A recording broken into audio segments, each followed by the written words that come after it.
মৰমৰ ছাত্ৰ ছাত্ৰীসকল, আজি মই তোমালোকক ভাৰতৰ মানচিত্ৰটো কেনেকৈ শুদ্ধ পদ্ধতিৰে অংকন কৰিব পাৰি সেইটো তোমালোকক দেখাবলৈ গৈছোঁ। গতিকে তোমালোকে ভিডিঅ'টো প্ৰথমৰ পৰা শেষলৈকে ভালকৈ চাবা, তেতিয়া তোমালোকে গম পাই যাবা ভাৰতৰ মানচিত্ৰ কেনেদৰে আঁকিব পাৰি। মই প্ৰথমতে তোমালোকে ভালকৈ চাই যাবা। প্ৰথমতে মই লৈছোঁ স্কেলৰ জুখি লৈছোঁ 1 to 8 চেণ্টিমিটাৰ। 8 চেণ্টিমিটাৰ ভাগ কৰি দিছোঁ মই 4টা ভাগত 2 এইদৰে মই 4টা ভাগ কৰি দিছোঁ।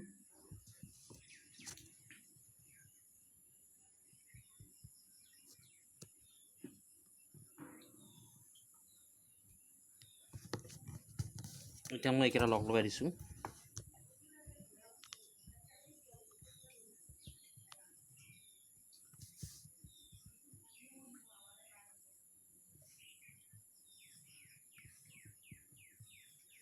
এতিয়া তোমালোকে বনাই ল'বা।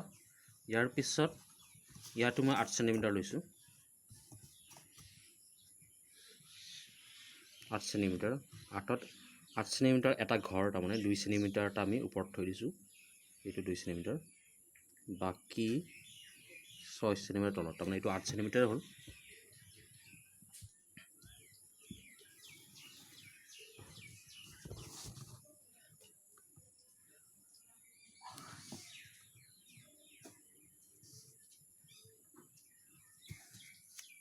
এতিয়া কি কৰিব লাগিব,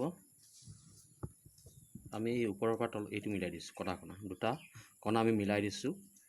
ঠিক তেনেদৰে এইফালৰ পৰা তালৈকে আমি কণাটো মিলাই দিছোঁ। গতিকে তোমালোকেও তেনেদৰে মিলাবা। এতিয়া কি কৰিম, আমি এইখিনিৰ পৰা এইখিনিলৈকে আমি বস্তুটো এনেকুৱা কৰি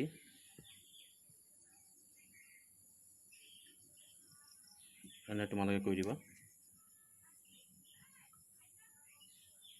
এনে কৰি দিবা। তাৰপিছত এইফালে অলপ আহি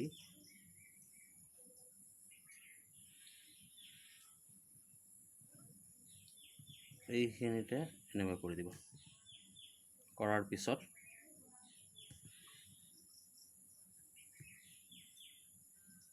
হ'ল।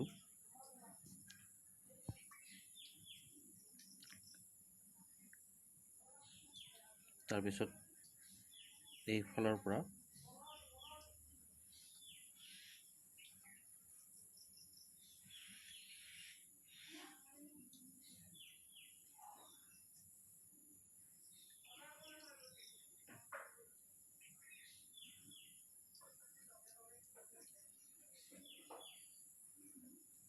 এনেকৈ কৰি দিব বাছ।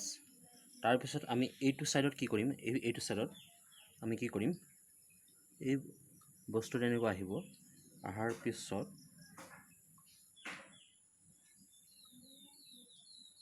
তলফালে আৰু ভিতৰ ফালে আহিব। এইটো এনেকৈ কৰি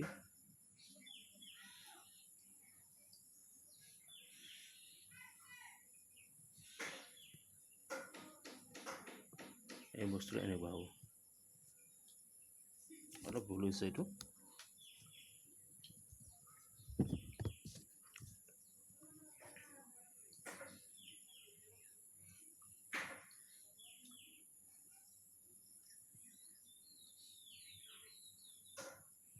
তেনেদৰে আহিব। পিছত আকৌ তো এনেদৰে আহি ইয়াত মিলি যাব।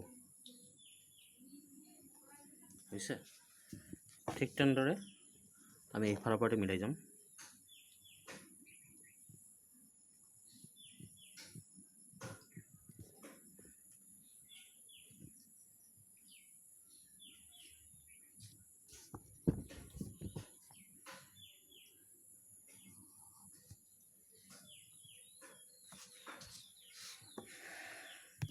এতিয়া আমি এইটো ডাৰ্ক কৰি দিম।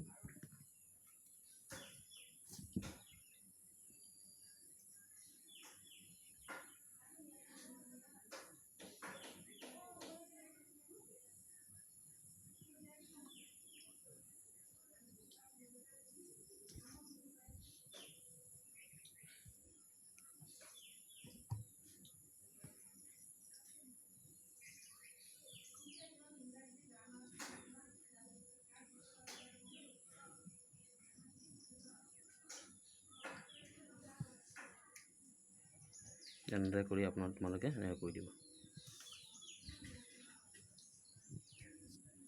ঠিক তেনেদৰে এইটো এনেদৰে আহিব, আহি ইয়াত এনেকুৱা আহি এনেকৈ আহি এই বস্তু এনেকুৱা আহি যাব।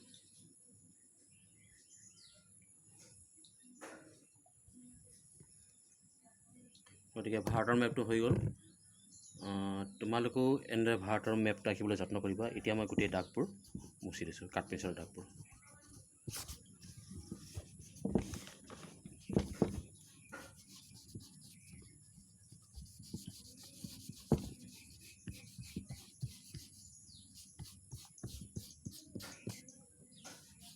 গতিকে আশা কৰোঁ তোমালোকে এইদৰে আঁকিবলৈ যত্ন কৰিবা, আৰু এইদৰে যত্ন কৰিলে তোমালোকে কিছু হ'লেও ভাৰতৰ মেপটো আঁকিবলৈ সক্ষম হ'বা।